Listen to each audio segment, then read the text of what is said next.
하나님 말씀 함께 보겠습니다. 요나서 1장 11절부터 17절 말씀입니다. 요나서 1장 11절부터 17절 말씀입니다.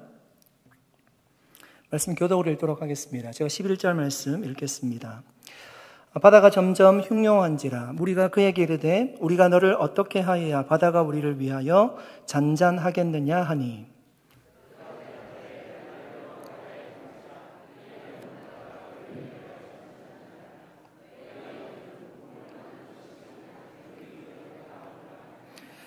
그러나 사람들이 힘써 노를 저어 배를 육지로 돌리고자 하다가 바다가 그들을 향하여 점점 더 흉흉함으로 능히 못한지라.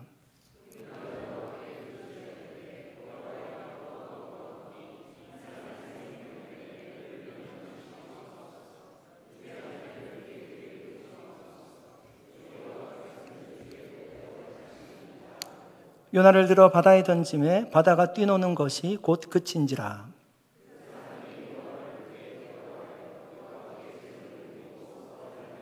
함께 읽겠습니다.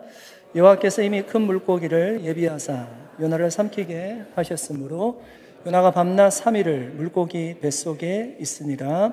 아멘. 잠깐 기도하겠습니다. 하나님 아버지 감사드립니다.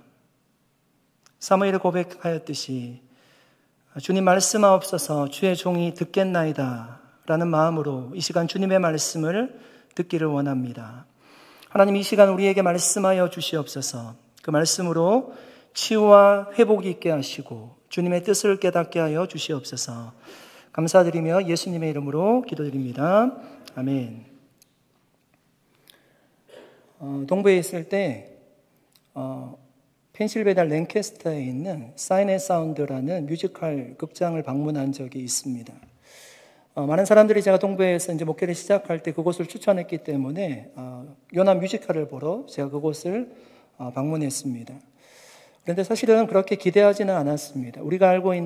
제가 알고 있는 기독교 뮤지컬들은 규모가 작고 그 전문성이 떨어진다라고 제가 생각했기 때문입니다. 그런데 전혀 아니었습니다. 제가 골방에서 읽던 성경이 마치 생생하게 살아 역사하는 듯한 느낌을 받을 정도로 아주 화려한 뮤지컬이었습니다. 많은 사람들에게 성경 이야기가 그렇게 감동을 주고 흥미롭게 다가간다는 사실도 그때 알게 되었습니다. 1년에 한 번씩 프로그램이 바뀌게 되는데 그때마다 제가 저 극장을 찾아서 뮤지컬을 보았던 기억이 있습니다. 한 가지 아쉬웠던 점이 있습니다. 지저스를 볼 때는요, 예수님께서 예루살렘 성에 입성하실 때 실제 나귀를 타고 입성하시고 로마 군인들도 흰 말을 타고 등장을 합니다. 노아 뮤직할 때는요, 노아 예방주의 모든 동물들이 막 일렬로 달려가는 모습을 보게 됩니다. 가끔 한 마리는 이렇게 옆으로 가기도 합니다. 그런데 이 요나 뮤지컬을 볼 때는 큰 물고기가 실제로 등장하지는 않았기 때문입니다. 수족관을 만들지 않는 이상은 불가능했던 일인 것 같습니다.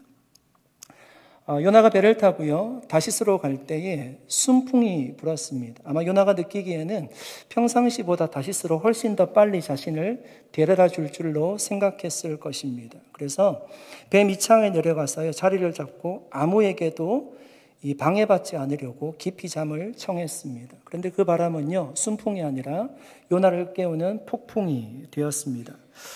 선장이 요나를 깨워서 가판위로 데리고 왔습니다. 선장과 또 많은 선원들, 승객들이 모인 자리에서 이 재앙과 같은 폭풍이 어떻게 일어나게 되었는지를 우리가 알아보자. 그리고 제비뽑기를 제안하게 됩니다. 막대기 하나씩을 사람들에게 주고요. 자신의 이름을 써라고 아마 했을 것입니다. 그리고 그 막대기를 가판위로 던졌습니다. 하나만 딱 반대로 떨어지게 되는데 그 막대기가 바로 요나 이름이 쓰여진 제비였습니다. 요나는 그 제비가 뽑혔을 때요 왜 이 큰 폭풍이 일어나게 되었는지를 스스로 밝히게 됩니다. 10절입니다.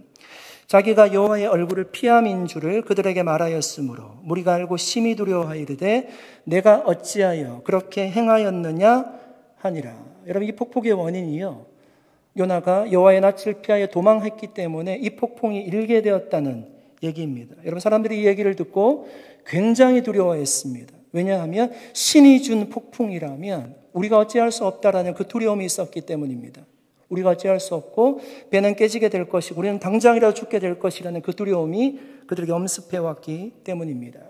그들이 요나에게 묻습니다. 우리가 너를 어떻게 하여야 바다가 우리를 위하여 잔잔하겠느냐 하니. 여러분, 이 말을요, 요나가 들었다라고 한번 생각해 보십시오. 요나의 입장에서 한번 생각해 보십시오. 어떤 얘기일까요? 네가 지금 문제의 원인이지 않느냐. 너를 어떻게 하면 우리가 괜찮아지겠느냐, 이런 얘기입니다. 그러니까 쉽게 얘기하면요, 요나를 해칠 수 있다는 얘기입니다. 지금 선원들의 입장에서는요, 선장의 입장에서는 배가 지금 다 깨어지게 생겼잖아요. 모든 사람들이 죽는다고 난리입니다. 어쩔 수 없는 선택 같아 보입니다. 요나도 폭풍이 점점 더 일어나는 것을 보고요, 이 사람들을 살려야 되겠다는 생각이 아마도 들었던 것 같습니다.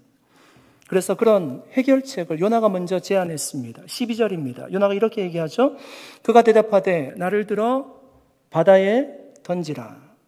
그리하면 바다가 너희를 위하여 잔잔하리라. 너희가 이 큰 폭풍을 만난 것이 나 때문인 줄을 내가 아노라 하니. 여러분, 사실 제비가 뽑혔잖아요.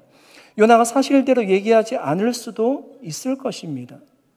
아니, 부정할 수도 있잖아요. 이 문제가 꼭 나 때문에 일어난 것이 아니라고 얘기할 수도 있지 않습니까? 여러분, 지금 자기 때문이라고 이름을 밝히는 것은요, 자기를 해칠 때이잖아요. 자신의 생명을 귀하게 여기지 않는 사람이 어디 있습니까? 요나는 그 문제를 해결하기 위해서요, 자신을 바다에 던지라고 얘기했습니다. 지금 어디에 있죠? 요나와 선원들이 어디 있죠? 바다 한가운데 있어요. 폭풍이 일고 있습니다. 그런데 바다에 던져진다는 것은요, 수영을 아무리 잘하는 사람이라도 살아날 수 있는 환경이 아니에요. 육지까지 어떻게 폭풍이 있는데 수영해서 갈 수 있습니까? 그러니까 나를 던지라는 얘기는요, 나 죽여도 된다라는 얘기입니다. 요나는 그 사실을 알고 있지만, 자신이 죽는다는 사실을 알고 있지만 왜 자신을 바다에 던지라고 얘기했을까요? 자신이 여호와의 얼굴을 피하려고 불순종했기 때문에 이 일이 일어났으니까, 그것이 문제의 근원이라면, 자신이 사라지면, 자신이 배에서 내리게 되면 폭풍이 잠잠해질 것이고 사람들은 살 수 있을 것이니까 요나가 희생하는 마음으로 아마 그렇게 얘기했을 것입니다. 저는 신방을 갈 때요, 가정을 방문하면 액자들을 이렇게 보게 돼요. 액자들이 걸려 있기도 하고 이렇게 놓여져 있기도 하잖아요. 한참을 이렇게 보는데, 액자를 보는데 얼굴을 못 알아볼 때가 있습니다. 유심히 봐야 됩니다. 그러면 이제 얼굴이 이렇게 떠오르거든요. 그러니까 제가 본 모습은 연세 드신 모습만 봐서 그래요. 젊을 때 모습은 제가 못 봤잖아요. 그런데 가만히 보면 누구인지 알 것 같아요. 성형수술한 거 아닙니다. 젊음이 좋은 거죠. 근데 그 사실을 제가 이제 알게 되는 겁니다. 그런데 나이 들어서 찍은 사진을 보면요, 비슷하게 생긴 사람이 옆에 있어요. 누굴까요? 자녀들입니다. 자녀들과 비교해 보면요, 자녀들은 비슷하게 생겼지만 파릇파릇해요. 젊음이 있습니다. 그런데 이제 연세 드셔서 주름이 파이기도 하고요, 세월의 흔적이 느껴집니다. 그 모습을 보면서 제가 무슨 생각을 하는가 하면, 자녀들을 양육하면서 오랜 시간을 보내면서 참 고생 많이 하셨구나, 이런 생각들을 하게 됩니다. 그러니까 부모에 대한 희생을 느끼게 되는 거죠. 독일의 어머니들은 부엌에서 연간 800시간을 일한다고 합니다. 그러니까 2시간씩 이렇게 일을 하는 거죠. 한 주부가요, 1년 동안 닦는 접시가요, 평균 7,200개라고 합니다.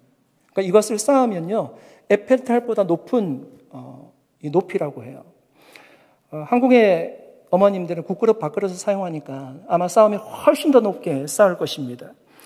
25년간 결혼 생활을 하면서요, 이 어머니들이 쇼핑을 하게 되는데, 그 쇼핑을 할 때 거리가요, 25년 동안 결혼 생활을 하면 22,500km 정도 된다고 합니다. 어느 정도가 상상이 안 가시죠? 지구 한 바퀴가 몇 킬로미터일까요? 42,000km 정도 된다고 하거든요. 그러니까 지구 반 바퀴를 도는 겁니다. 그런데도 불구하고 살이 잘 빠지지 않는 것은 요즘 온라인 쇼핑이 많아서 그렇습니다. 여러분, 그 정도의 부모의 희생이 있기 때문에 우리가 있는 거고요, 우리의 자녀들이 지금 있는 거잖아요. 가끔 지하철역에서 취객이 선로에 떨어져서 옆에 있던 사람들이 뛰어내려서 이렇게 구출한 사건들이 보도가 되기도 하고, 미처 나오지 못해서요, 함께 그 생을 달리한 그런 기사들을 우리가 맞이할 때가 있습니다. 정말 고귀한 죽음이라고 할 수 있죠. 정말 다른 사람을 살리기 위한 희생입니다. 한국에 오신 루비 캔드릭이라는 선교사님이 계십니다. 이분이요, 한국에 오자마자 9개월 만에 급성 맹장염으로 하나님의 부르심을 받았습니다. 순교하게 되셨습니다. 지금이라면 아무런 병도 아니지만 그 당시는 고칠 수 없는 그런 질병이었습니다. 저는 이분이 얘기한 것이 제 마음에 지금도 살아 역사하고 있습니다. 뭐라고 얘기했는가 하면, 만약 내게 줄 수 있는 1000개의 생명이 있다면 나는 1000개의 생명을 모두 조선을 위해 바치겠습니다. 여러분, 선교사님들의 희생, 헌신 빼놓을 수 없습니다. 지금도 세계 여러 국가에서 자신의 삶을 뒤로하고요, 하나님을 향해서 헌신하고 살아가고 있습니다. 여러분, 이처럼 세상에는 다양한 희생이 있습니다. 그 희생들은 다 값진 희생들이에요.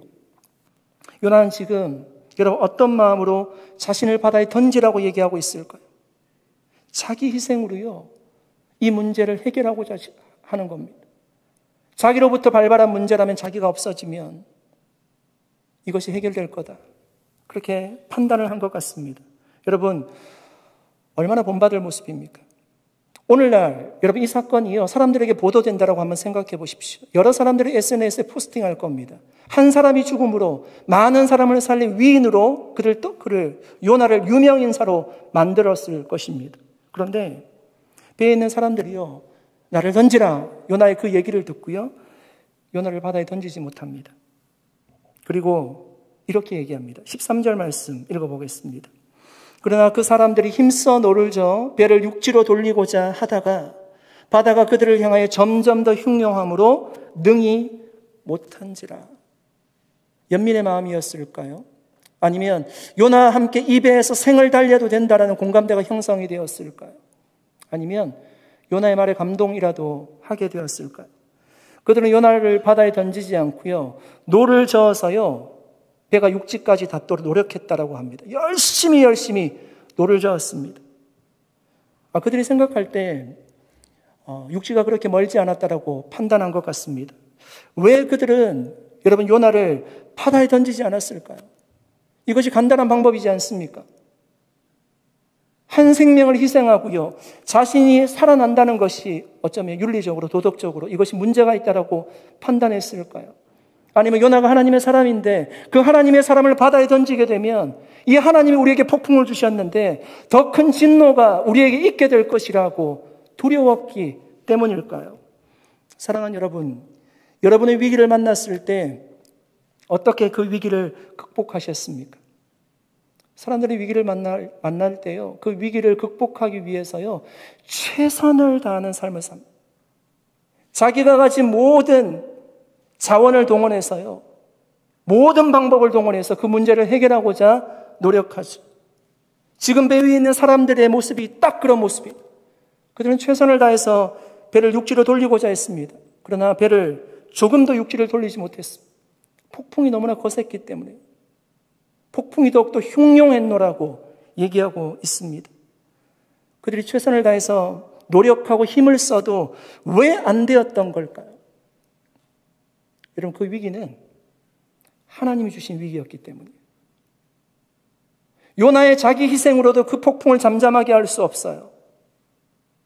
선원들이 최선을 다해서 노를 저어도요, 그 문제를 해결할 수가 없습니다.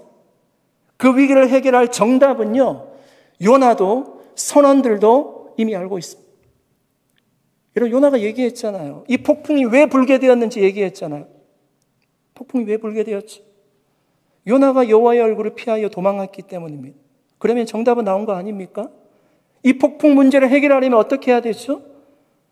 회개하면 되는 거예요. 자신이 하나님 앞에 잘못한 것 회개하고요, 이제 하나님의 말씀대로 하겠습니다. 하나님, 제가 니느웨로 가겠습니다. 그 성에 하나님의 복음을 전하겠습니다 라고 돌이키면 요나가 물에 빠지지 않아도 됩니다. 바다에 빠지지 않아도 돼요. 그리고 배는 괜찮을 거고요, 배 안에 모든 사람들은 구원받을 수 있을 겁니다. 폭풍은 잠잠해지게 될 것입니다. 여러분, 지금 요나가 지금 자신을 바다에 던지라고 했을 때 아마 거기에 있는 사람들은요, 굉장히 요나의 희생에 감동했을 겁니다. 저런 사람이 어디 있냐, 정말 훌륭한 사람이다 라고 칭찬했을 겁니다. 그런데 여러분, 하나님의 입장에서 이 사건을 한번 바라보십시오. 하나님이 요나에게 니느웨 가라고 얘기했잖아요. 이 폭풍이 분 것이 여호와의 얼굴을 피하려고 지금 폭풍이 불었잖아요. 하나님의 입장에서는요, 요나가 물에 빠지는 거 지금도 불순종하고 있는 것입니다. 그냥 결정하고요, 하나님 말씀에 제가 순종하겠습니다 얘기만 하면 되는 것인데 하나님의 입장에서는 지금도 불순종하고 있는 거죠. 몇 주 전에 저희 교회가 속한 이시오 교단 총회를 다녀왔습니다. 미국 교단 총회는 한국 교단 총회와 조금 다른 점이 있습니다. 한국 교단 총회는요, 보통 안건 중심입니다. 회의 중심입니다. 그런데 미국 교단 총회는 예배 중심이에요. 그래서 참여하는 분들이 예배 은혜 받고 회복될 수 있는 환경을 제공하고 목회에 도움을 될 수 있는 많은 클래스들을 제공합니다. 참 좋았습니다. 이번 총회 주제가 무엇인가 하면 메타노이아라는 주제입니다. 메타노이아는 헬라어인데요, 어떤 뜻인가 하면 돌이킴, 회개라는 뜻입니다. 여러분, 우리의 신앙생활이 하나님 앞에 메타노이아하는 삶이에요. 늘 하나님 앞에 돌이키는 삶이 우리의 삶이 되어야 돼요. 왜냐하면 신앙에는 반드시 문제가 생기기 때문이에요. 그러면 우리의 중심이 흔들려요. 그 중심을 바로잡기 위해서는요, 하나님 앞에 늘 메타노이아하는 삶이 우리 신앙의 삶이 되어야 한다는 것입니다. 회사에서 출고한 제품이 문제가 생기면 보통 어떻게 하죠? 리콜을 해요. 리콜을 하는 이유는 문제를 해결하기 위함입니다. 그리고 다시금 내보내게 되죠. 우리의 신앙에 문제가 생기면요, 우리를 창조하시고 만드신 우리의 인생의 주인이신 하나님 앞으로 돌이켜야 된다는 거예요. 그러면 하나님 우리를 회복해 하세요. 그리고 다시 우리를 파송하세요. 그 일이 우리의 전 일생의 삶이 되어야 한다는 거죠. 여러분, 결국 우리가 나중에 하나님 만나게 될 텐데요, 그때도 우리는 최종적으로 하나님 앞에 메타노이아 하는 것입니다. 결국 하나님께로 우리는 돌아가게 되는 거죠. 사랑하는 여러분, 하나님이 원하시는 것은요, 요나의 희생적인 삶도 아니었고 선원들의 열심을 다하는 삶도 아니었어요. 하나님이 요나뿐만 아니라 배에 있던 모든 사람들에게 원하시는 것은요, 하나님을 아는 것이고 하나님 앞에 회개하는 것이고 다시금 하나님 말씀에 순종하는 삶을 원하셨던 것입니다. 그러면 여러분, 고통은 물러가게 될 것이고요, 위기는 주님을 만나는, 뜨겁게 만나는 기회가 될 것입니다. 저는 믿습니다. 정말 믿습니다. 저와 여러분이 살 수 있는 유일한 길 또한 우리가 하나님 앞에 늘 돌아가는 삶인 줄로 믿습니다. 메타노이아하는 삶이에요. 우리는 늘 메타노이아의 삶을 우리가 살아간다면 우리 앞에 있는 위기는 물러갈 것이고 위기 속에서도 하나님을 뜨겁게 만나는 은혜가 우리에게 있을 줄로 믿습니다. 그런 생명의 은혜를 날마다 누리며 살아가는 저와 여러분 되시기를 예수님의 이름으로 간절히 축복합니다. 14절 말씀, 우리 보이시는 분들은 같이 한번 읽어주시면 좋겠습니다. 무리가 여호와께 부르짖어 이르되 여호와여 구하고 구하오니 이 사람의 생명 때문에 우리를 멸망시키지 마옵소서. 무죄한 피를 우리에게 돌리지 마옵소서. 주 여호와께서는 주의 뜻대로 행하심이니이다 하고. 여러분, 아무리 노력해도요, 폭풍이 잠잠해지지 않았습니다. 선원들이 요나를 드디어 바다에 던지려고 하고 있습니다. 그런데 막상 바다에 요나를 던지려고 하니까요, 두려운 마음이 생기는 거예요. 요나를 바다에 던졌다가 이 사람이 하나님의 선지자라고 얘기하는데 우리에게 더 큰 어려움이 찾아오지 않을까 두려움이 찾아왔습니다. 그래서 이 사람들이 뭘 하는가 하면요, 요나가 섬기는 여호와 하나님께 간절하게 기도하고 있습니다. 그러니까 자신들은 무죄하니까 자신들에게 죄를 돌리지 말라는 것입니다. 그들이 이렇게 얘기하죠. 주의 뜻대로 행하심이니이다. 그러니까 이 모든 일이요, 하나님이 뜻 가운데 지금 일어나고 있다는 겁니다. 이런 거죠. 이런 얘기입니다. 폭풍을 주신 분도 하나님이시고 제비를 던져서 당첨되게 하신 분도, 요나를 당첨되게 하신 분도 하나님이시고 요나를 바다에 던지게 하신 분도 하나님이시니까 우리는 무죄하다는 겁니다. 우리에게 죄를 묻지 말아달라는 그런 기도였습니다. 여러분, 지금 정말 이 말이 맞는 얘기입니까? 폭풍을 주신 분 하나님 맞습니다. 요나를 막으시기 위함이었습니다. 그리고 제비를 던졌을 때 요나를 당첨하게 하신 분도 하나님이 맞습니다. 제비는 사람을 뽑되 작정하시는 분 하나님이세요. 하나님이 맞아요. 그런데 요나를 바다에 던지게 하신 분이 하나님이세요? 보통 이러면 아니라고 얘기해야 되죠? 아닙니다. 그죠? 그러니까 요나가 얘기했어요. 나를 바다에 던지라. 요나가 얘기했습니다. 그러니까 그들의 선택이에요. 이것은 하나님이 말씀하신 것이 아니었습니다. 여러분, 하나님은 어떤 경우에라도 사람을 제물로 받지 않습니다. 여러분, 지금 배의 선원들이 여호와 하나님 이름으로 기도하고 있는데요. 그들이 정말 하나님을 믿는 믿음이 있었을까요? 아니면 단지 급하기 때문에 어쩔 수 없으니까 요나가 섬기는 여호와 하나님의 이름으로 기도했던 걸까요? 여러분, 누구든지 급하면 막 어떤 신의 이름을 부르면서도 우리가 기도하지 않습니까? 어느 목사님이 지역 신문사 주관으로 스님과 목사님을 모시고 오찬 기도회를 가진 자리에 가셨다고 합니다. 불교인 대표로 이제 스님이 기도하시고요. 기독교 대표로 그 목사님이 기도를 하셨습니다. 먼저 스님이 진지하게 국가와 시정을 위해서 기도를 하고 마지막엔 하나님과 부처님 이름을 합하여 기도합니다. 이렇게 얘기했습니다. 목사님이 눈을 감고 기도하고 있다가 아멘 할 뻔했다고 합니다. 여러분, 사람들은요 급하면요 누구에게나 기도하잖아요. 아버지, 어머니, 부처님, 예수님, 마호메트, 알라 이러면 다 나오잖아요.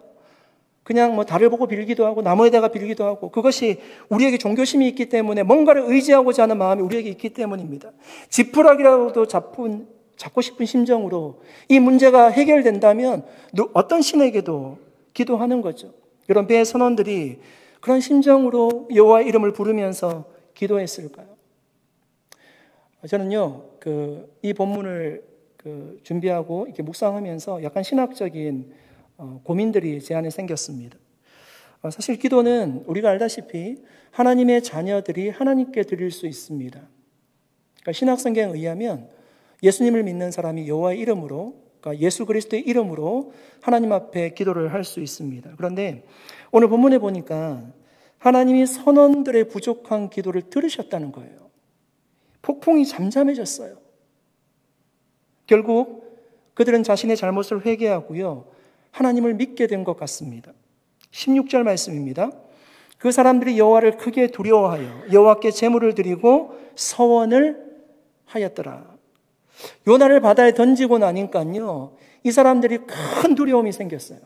그런데 우리가 살펴보았듯이 10절에 그들이 두려워했던 두려움과 지금 16절에 하는 두려움은 다른 두려움이에요. 10절에 느꼈던 두려움은 어떤 두려움인가 하면 이제 알게 되었어요. 이 폭풍이 왜 일어나는지. 여호와 하나님이 주셨던 폭풍이라는 것을 요나가 고백했잖아요. 알게 되었습니다. 그러니까 폭풍을 주신 분이 하나님이시니까 이 폭풍을 우리가 어쩔 수 없고 우리는 죽게 될 것이다. 이런 두려움이었습니다. 그런데 16절에 이 두려움은 어떤 두려움인가 하면요, 요나를 이미 던졌어요. 15절에 보니까 바다가 잠잠해졌어요. 그리고 나서 두려웠다는 겁니다. 뭐죠? 신적인 두려움이에요. 정말 이 폭풍을 잠잠하게 하실 수 있는 분이 있구나. 이 자연 만물을 통치하시는 분이 있구나. 그것을 느꼈을 때의 두려움이에요. 그 두려움을 그들이 가지게 되었다는 것입니다. 예를 들면 여러분, 베드로가 예수 그리스도 앞에서 주님을 만나고요, 무릎 앞에 꿇어서 엎드리게 됩니다. 그리고 얘기하죠. 주님, 저는 죄인입니다. 주님, 저를 떠나십시오. 그런 신적인 경외감을 여기에 배에 탄 모든 사람들이요 가지게 되었다는 거예요. 그 두려운 마음을 가지고 여러분, 그들이 무엇을 했는지를 보십시오. 16절 하반절에 이렇게 얘기합니다. 여호와께 제물을 드리고 성원을 했다라고 합니다.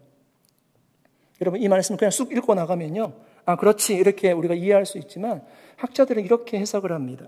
여러분, 제물을 드렸다는 것은요, 우리가 알다시피 동물을 잡아서 하나님 앞에 제사하는 거잖아요. 그런데 배가 항해하고 있는데 배에서 어떻게 제사를 드립니까? 그리고 배가 출발하기 전에 동물을 태우지는 않는다는 거죠. 그러니까 제물을 드리려면 육지로 왔을 거라는 겁니다. 육지로 와서도요, 아무 데서나 제사를 드릴 수가 없어요. 격식을 갖춘 제사를 드려야 되잖아요. 그러면 육지에 와서 제사를 드리기 위해서는 어디로 가야 하는 것입니까? 성전이나 신전에 가야 돼요. 성전은 예루살렘에 있었고요, 신전은 요나가 북이스라엘을 섬기는 선지자였잖아요. 베델가단에 신전이 있었어요. 적어도 육지로 와서 거기에 가서 예배를 드렸을 거라는 것입니다. 그러니까 사람들이 폭풍을 만났을 때 자신들이 기도했던 그 신들을 다 버리고요, 하나님을 예배하는 사람이 되었을 것이라는 말씀입니다. 사랑하는 여러분, 우리 이 말씀을 통해서 한 가지를 깊이 생각해 보게 돼요.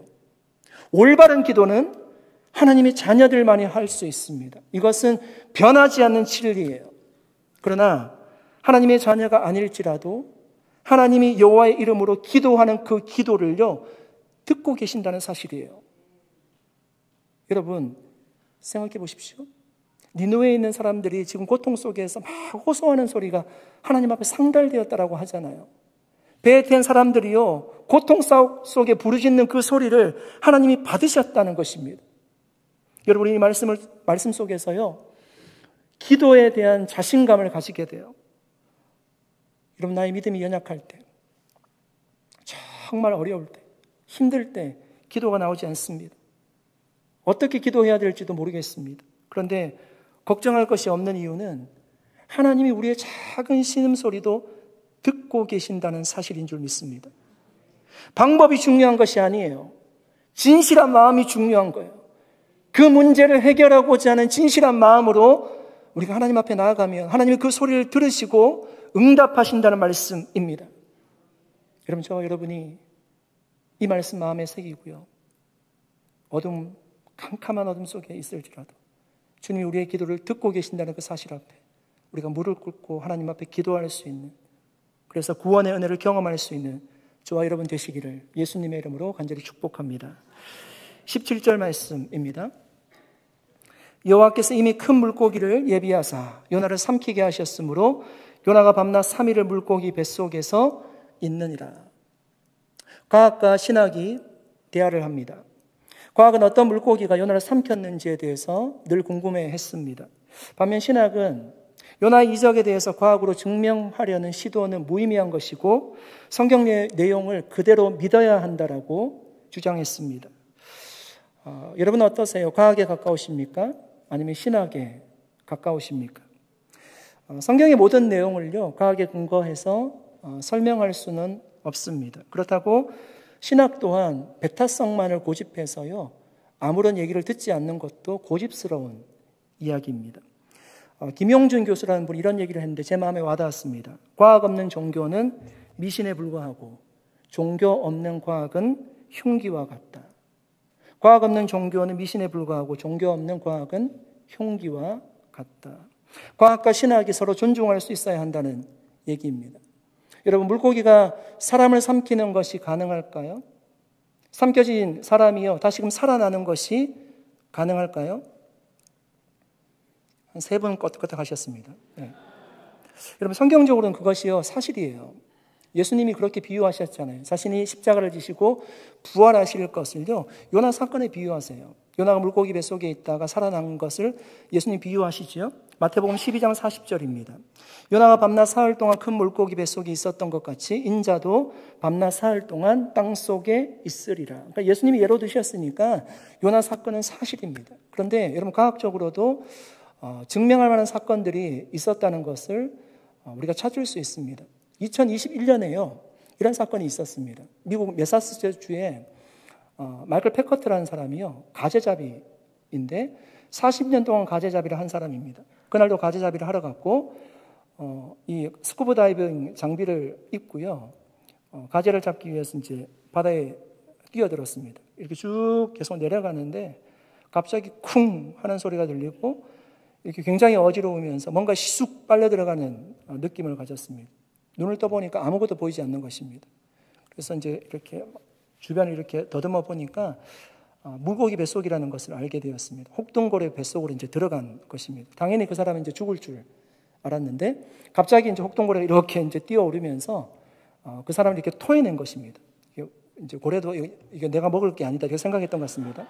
옆에 있던 사람들이 이제 그것을 본 것이죠. 그래서 뉴스로 굉장히 이제 회자되었습니다. 과학적으로 전혀 불가능한 얘기는 아니라는 얘기입니다. 이런 의견도 있습니다. 한국 창조과학회 최윤 교수님이라는 분이 있는데요. 고래는 우리가 알다시피 어류가 아니라 포유류라는 것이죠.